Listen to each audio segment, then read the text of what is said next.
I'm sure many of us have been there, wandering in a trance through the almost featureless maze of humid, stale tunnels that comprise an underground train station. Every city's metro system seems to have the same kind of corridors, devoid of any real style or personality. Tired masses blindly follow the signs, splitting into ever smaller groups as they branch off toward the line they need. 3 weeks ago, I was one of them, traveling home from a conference in London. I was aiming to get to Heathrow Airport in order to fly home to Manchester. I know, flying that distance is stupid. I should have taken the train. More polar bears are melting every day, etc. My firm organizes the transport. I just follow the route, illogical and environmentally unfriendly as it may be. Those of you who know London, or are just tube geeks, will know that to get to Heathrow, you need the Piccadilly line. So there I was, meandering my way through the labyrinth of a central London tube station at about 11 p.m. I'm not going to say which station in case it prompts some idiot to try to recreate what happened to me. Believe me, you do not want to. No amount of internet fame is worth it. My sign-directed wandering led me eventually to a set of escalators, far from unusual on the underground, except for the fact that these ones weren't working. I felt a tingling on the back of my neck and tasted metal in my mouth. Fearing that I'd wandered into a construction area, which would also have explained the sudden lack of any fellow passengers, I headed back the way I'd come.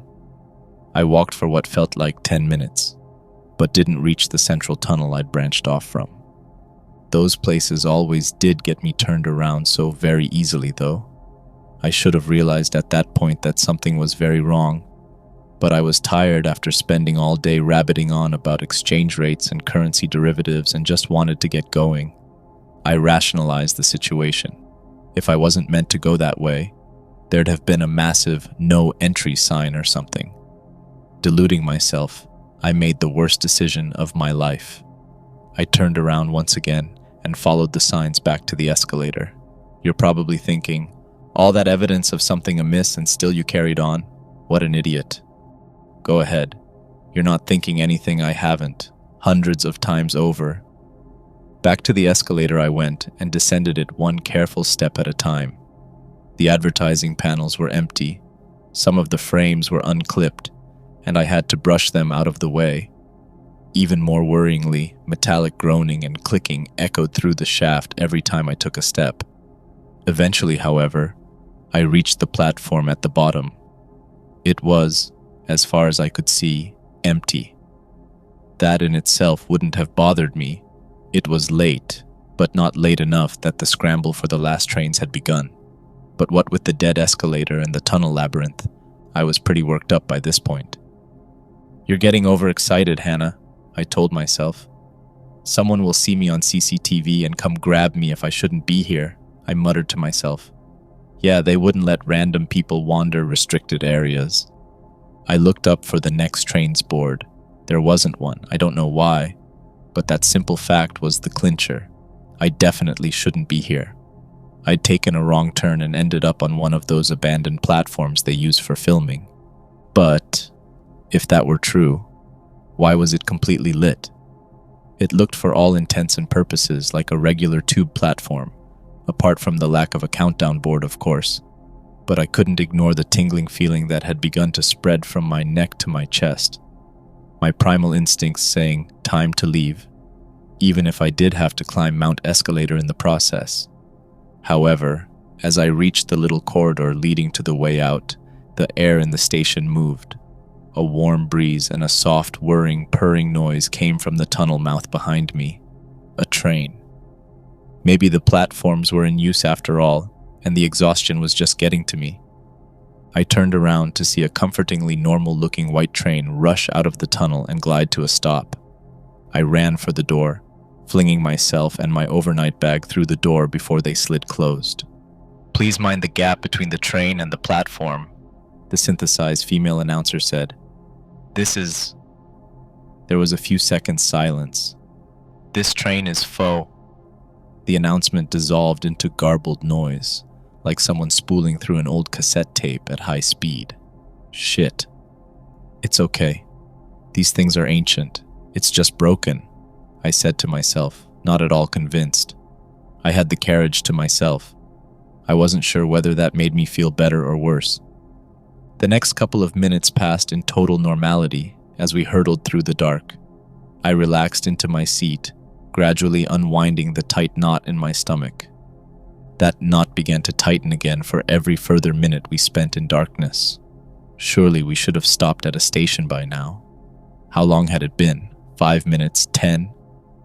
"The next station is..." A screech, like metal scraping on metal. I jumped to my feet, adrenaline pushing my brain to top gear in an instant.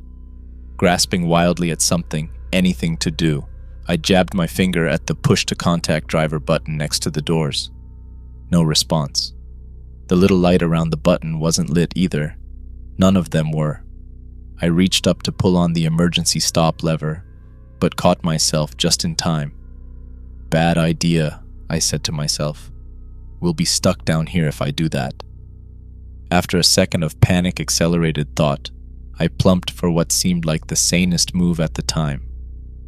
"This train is being driven by someone," I said out loud, hoping to make the idea sound less crazy.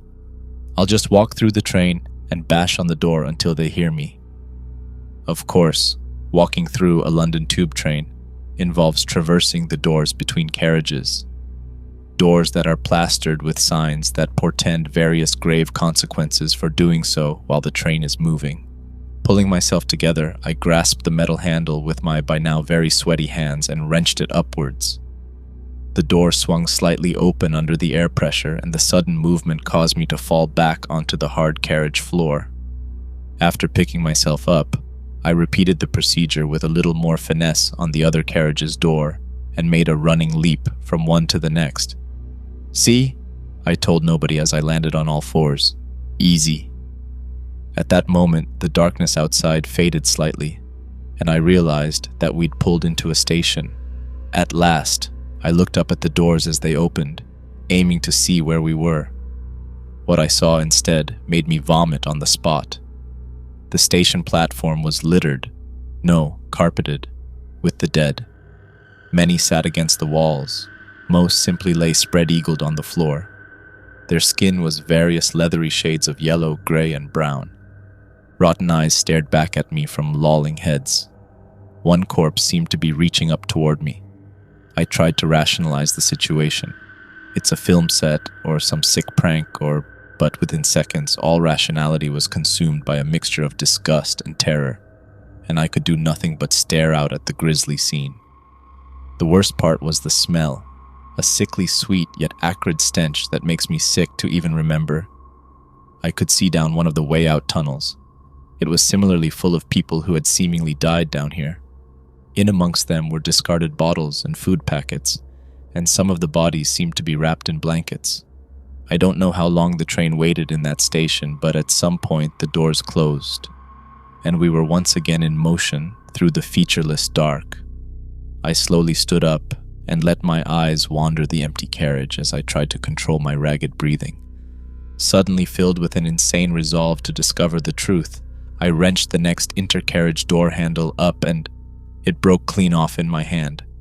I stumbled backwards, collapsing painfully into one of the nearby seats. I tried frantically to reattach the severed handle, but it was no good. The thing had rusted through and was entirely useless. Shrinking into the seat, I cried more than I thought I could ever cry. Smashing the broken handle against the seat next to me felt good, so I did it. Over and over and over, until I'd worn through the thick moquette. I only looked up when the light shifted again. Another station. Slowly I stood, peering through the glass behind me. More bodies, just like the last one. Not so many, and the smell was less offensive, but it was still a platform of the dead. The lights in this station flickered and popped, making a bizarre stroboscopic display of the gnarled limbs and sunken faces of the unfortunate souls outside. The access tunnel seemed to have collapsed, blocked by a massive pile of rubble. The next station was much the same, as was the one after that. I simply sat there, a stew of shock, disgust, disbelief, and sheer terror brewing in my mind as I did. I didn't know what to do, or rather, I did. The idea had come to me long ago. I simply didn't want to confront it, to face up to what I'd have to do. I hoped that if I thought long and hard enough, a better idea would come to me. But no such inspired thought came. As we slowed into yet another platform-turned-crypt, I stood and headed for the doors. This one would do, I decided. The doors opened. I took a step out onto the platform, then another. The doors closed. I looked around and prayed to any gods listening that the bodies around me were indeed dead. As I gingerly stepped over a pair of them near the wall, I fully expected one of them to spark to life and grab my ankle. Neither did. They simply lay there, blankly staring back at me with what was left of their eyes. Gaining confidence, I danced between corpses down the tunnel toward the escalators. They were clear of bodies, bar one spread-eagled in the central section that I had to squeeze myself tight against the handrail to avoid. Eventually, after about 5 minutes' exhausting climb through the fetid air, I reached the ticket hall. Fuck, I said to myself. Why? The entrance on the other side of the cavernous room was blocked by a similar collapse of rubble to the one I saw in the last station. It was easily 10 feet high and looked completely impassable. I went up to it anyway, hoping I could find some way out. Picking up some of the smaller pieces and tossing them aside revealed a set of stairs leading up. An idea came to me. If I removed enough of the rubble, perhaps the rest would collapse inward, revealing a hole I could climb through. Of course, I thought, it could just as easily crush me, but what option did I have? I grasped at the dusty pieces of concrete and metal, wrenching out any I could and tossing them behind me. My arms began to burn with the exertion, but I kept going, determined to reach the surface. A few minutes in, I felt the whole pile begin to shift and leapt out of the way. Nothing happened. Picking up one of the largest metal rods I could lift, I reached out and prodded some of the pieces. My reward was a thunderous roar mixed with metallic groaning as the rubble poured down the steps and into the hall. Gradually, the dust settled, and I could feel cool, fresh air against my face. Slowly, I began my climb upwards, carefully checking each fragment for stability before trusting it with my weight. In the process, I lost both my shoes and gained several cuts on my arms and legs, but I frankly couldn't have cared less. As far as I was concerned at that moment, the sooner I was out in the fresh air, the better. Coughing and wheezing from the dust swirling around me, I clawed my way out of the small hole at the top of the staircase and lay on the ground, staring up into the starry night sky. I'd never seen stars like it, a blanket of them as far as I could see. Standing up, the only light I could see was coming from the station, beams finding their way out through gaps in the rubble pile. Everywhere else was completely dark. It took my eyes a minute or so to adjust, but as they did, I began to see why. Almost every building was nothing more than a shell, some less than that. It looked like the pictures I'd seen of London during the war. Debris littering the streets, buildings collapsing, and more bodies. These ones looked more like skeletons than the grisly remains I'd seen in the station, but they still turned my stomach over as they came into focus. "Hello?" A hoarse female voice. I jumped and let out a deep, shuddering gasp. My heart, already thumping from the exertion of climbing out, leapt into my throat. "Who's there? What's going on?" I tried to shout, but it probably came out as more of a wail. I heard movement across the street.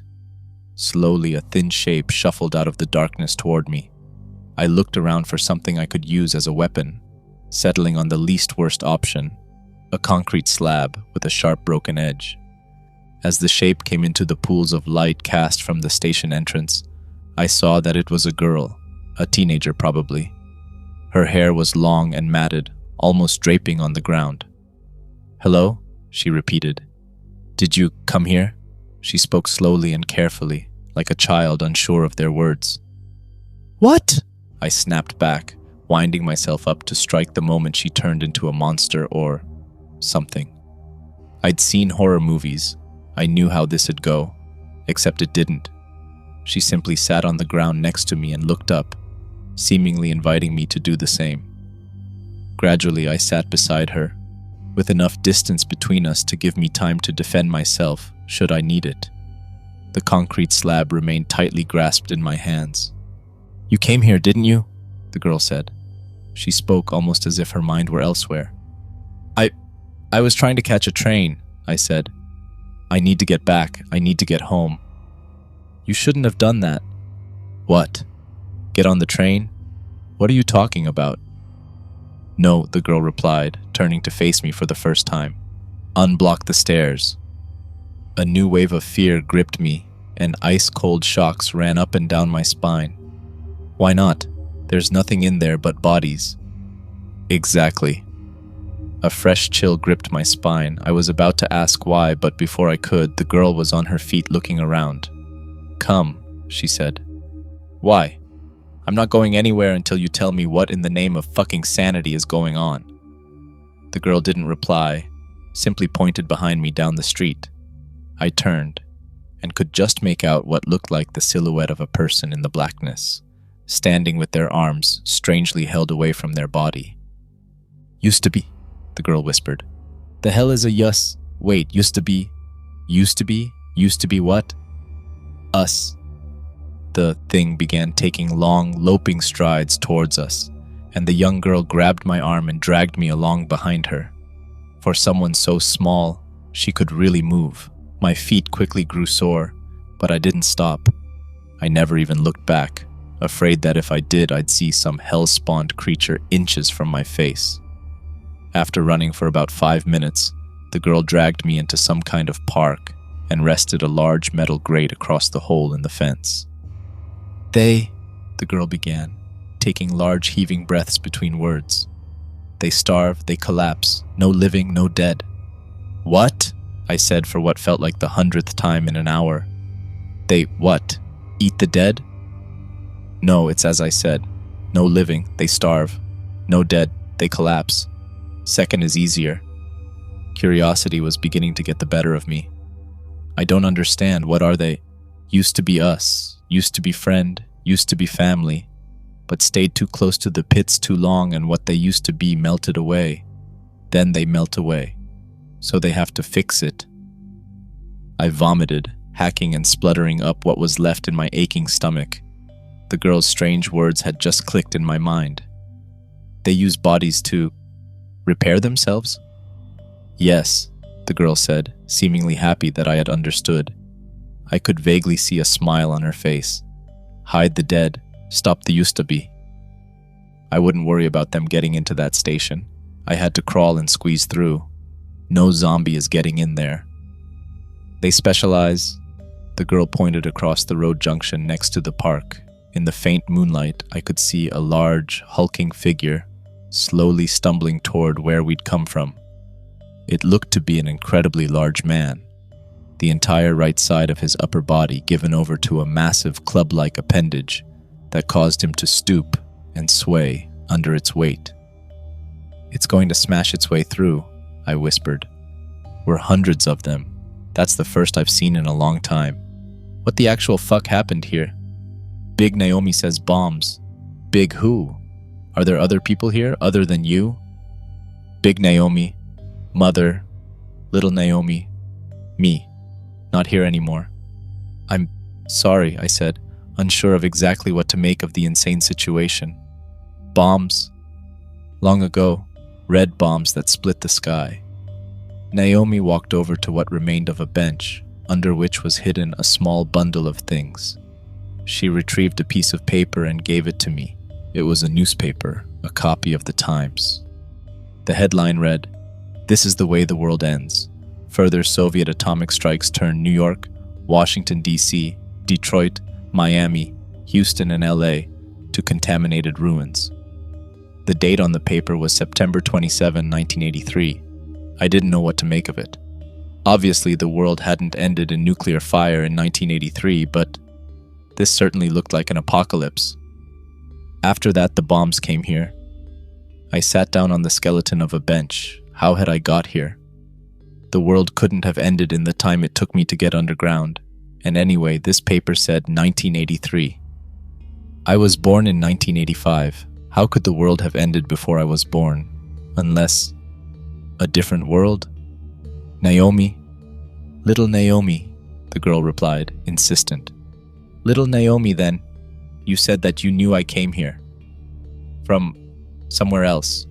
Have other people come here? A few. Back when the used to be were active, we couldn't save them. Can I get back? Maybe. People came from a tunnel. Walk through, get back? A tunnel, what do you mean people came? While back, people came here now and then. Through a tunnel away from here. And you think that I can, go back through the other way? Maybe. How do I know you're not leading me into some trap? Little Naomi slowly shrugged her shoulders. You don't. Stay here if you want. Guess I didn't really have a choice. If I stayed, I'd probably end up being food for those things. At least I had a chance of escape if I tried this tunnel. Okay, I said. Let's go. And with that, she moved the gate aside again and began walking, carefully checking for anything lurking in the shadows as she did. I ran after her once my brain rebooted and I realized what she was doing. We walked for miles and miles through the devastated city. Before long it began to get light. The sunrise was a deep red, the light hazy. Nonetheless, the light allowed me to see the world I'd wandered into more clearly.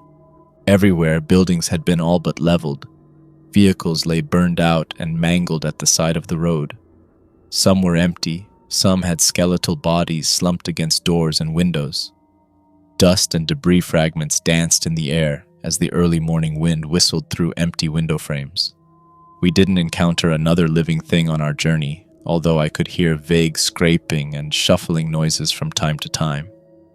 Little Naomi didn't seem at all concerned, and I didn't dare ask about them. Eventually we reached an underpass, as Naomi said, a tunnel, under what had once been a major road. Down, little Naomi said, indicating for me to descend the ramp.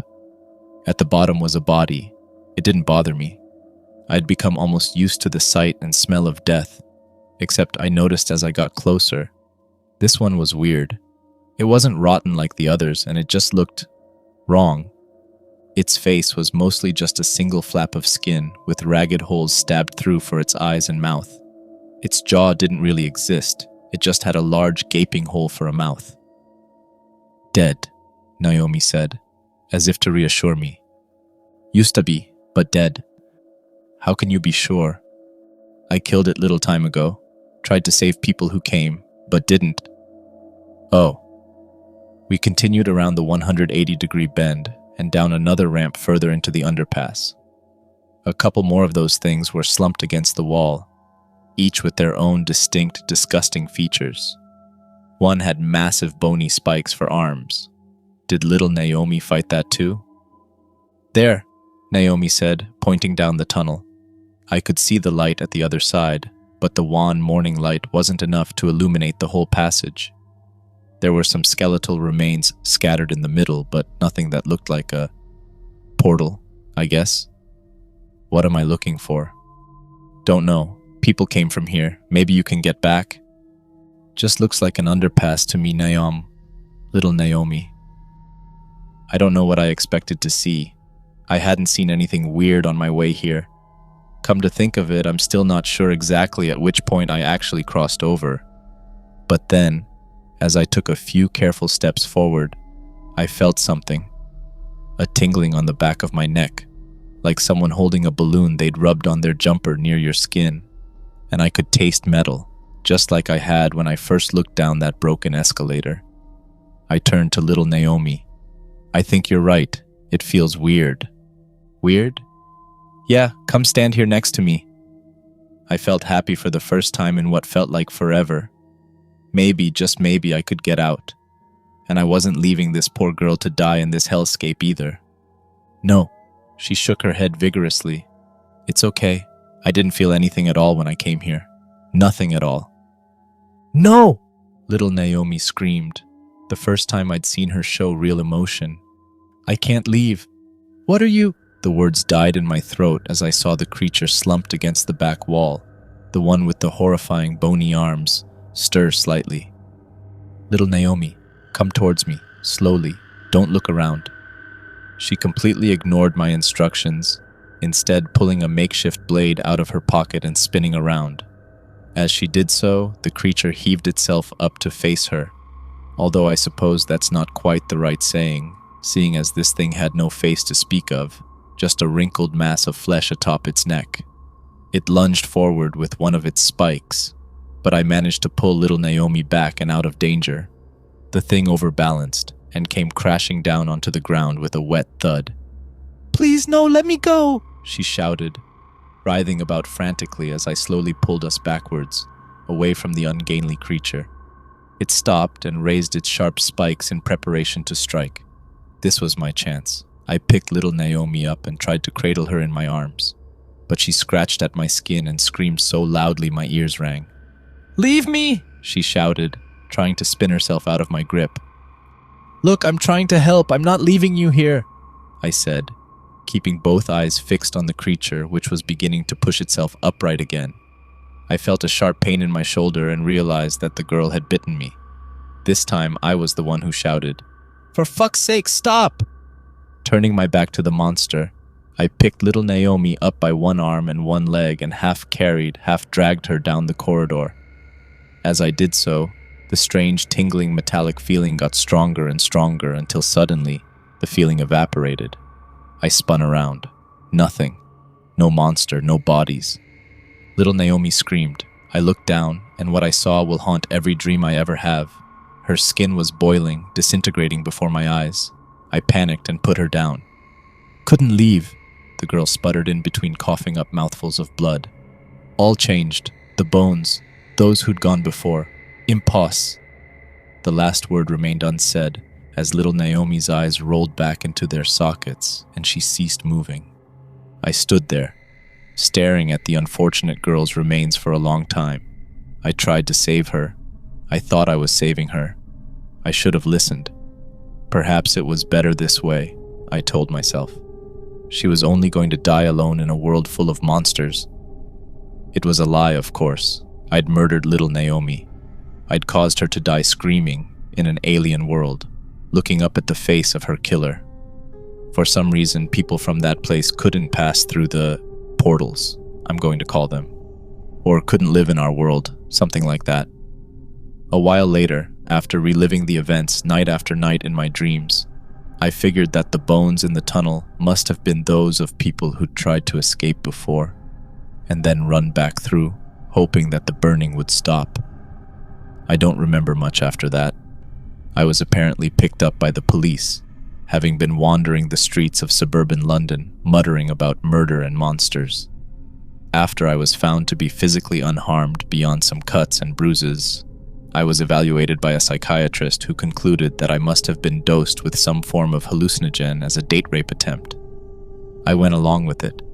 It wouldn't have been worth my while to try to convince them of portals to other realities, monsters born of the apocalypse, or the poor girl I'd ripped from her world and had to watch disintegrate before my eyes.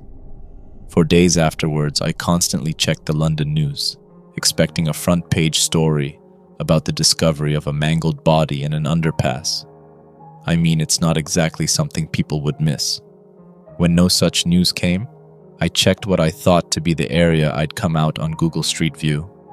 I spent hour after hour searching for that underpass. Eventually, I found it, except it was boarded up, completely sealed with thick metal panels plastered with warning signs. I don't remember anything about how I got out, but there was no way I could have opened those from the inside. Besides, I distinctly remember it being light down there, filing it away as just part of the weirdness, to prevent said weirdness from completely breaking my brain. I tried to return to life as I'd known it before. Trading, currency, monetary policies, boredom. I still dream about what happens. I still see little Naomi boiling to death every night. I've almost accepted that. It's less than I deserve for what I did. A month or so afterwards, I was assigned to do some consulting in London. I thought I'd be terrified to go back, but honestly, I wasn't. And anyway, I wanted to answer one last question. After I was finished for the day, I headed to the tube station I'd used last time and tried to follow my route. Stupid? Probably, but I desperately needed to put this to rest. Following the blue Piccadilly line signs, I was led down the formless white-tiled tunnels that I remember. However, at one point, I was instructed to turn right when before I distinctly remember going left. To my left was a set of thick metal doors with a large, "No unauthorized entry" sign on them, under a small red symbol. I can't be sure, but I could have sworn I'd seen the same symbol on the panels blocking the underpass. I even asked one of the staff about it, but they just said that it was a generator cupboard. I suppose if there is some grand X-Files conspiracy, London Underground wouldn't be on the list to be told about it. There's one final piece of the puzzle that I have, courtesy of the only other person I told this story to, my dad. He worked in the civil service during the 80s, and I wondered what he would make of the idea of a nuclear apocalypse in 1983. To his credit, he listened, asked questions, and never accused me of being crazy. He was probably thinking it, but he never said. He also said that, if it really was true, the date I'd seen on that paper made a lot of sense, in our world at least. On the 26th of September 1983, the Soviet early warning system detected what it thought to be a nuclear missile heading toward Moscow, launched from somewhere in the USA. The operative on duty, Stanislav Petrov, assumed it was a false alarm. The Americans would launch hundreds of missiles, not just one, and canceled the alert. Later on, it happened again, and he again canceled it. The cause of the alarm, which was indeed obviously false, was sunlight reflecting off clouds. That man averted World War III.